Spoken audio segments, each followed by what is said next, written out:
नाज़िन मुल्क में तालीमी इदारा खुलियल रहन या बंद करण बाबत अहम इजलास अॼु थी रहियो आहे। उन हवाले सां वधीक अपडेट करे रहियो आहे मेराठी जो रिपोर्टर मुदस्सर राजपूत। छे मुदस्सर, छा अपडेट साईं?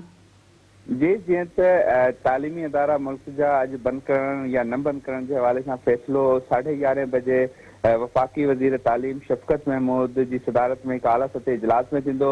जॾहिं त इजलास जे इख़्तिताम ते शफ़क़त महमूद जेकी सूबाई वज़ीरनि जी जेके गॾिजाणी थी वई या वज़ीर तालीम जेके हूंदा तमामु सूबनि जा, उन में इहो फ़ैसिलो कयो वेंदो। मां तव्हांखे ॿुधाईंदो हलां त हिन वक़्तु ताईं जेकी प्रपोज़ल्स जेके जमा थियल आहिनि वज़ारत तालीम में, उन में पंजाब पारां बि इहो फ़ैसिलो कयो वियो हो त जेके तालीमी अदारा उनखे तरतीब वाइज़ दिसंबर जे महीने ते ई बंदि करण जो फ़ैसिलो कयो वञे। जंहिंमें वफ़ाक़ी हुकूमत इहो फ़ैसिलो कयो त 25 नवंबर खां पोइ जेको मिडल क्लासिस ऐं जेके प्राइमरी स्कूल्स बंदि कया वञनि ऐं 2 दिसंबर खां पोइ मिडल क्लासिस जेकियूं आहिनि उहे बंदि कयो वञनि। ऐं इन सां गॾु तरतीब वाइज़ कोरोना वायरस जी सूरत खे मद्देनज़र रखंदे हुए जेके ॿिया जेके यूनिवर्सिटीज़ ऐं कॉलेजिस खे बि बंदि करण जो फ़ैसिलो कयो वञे।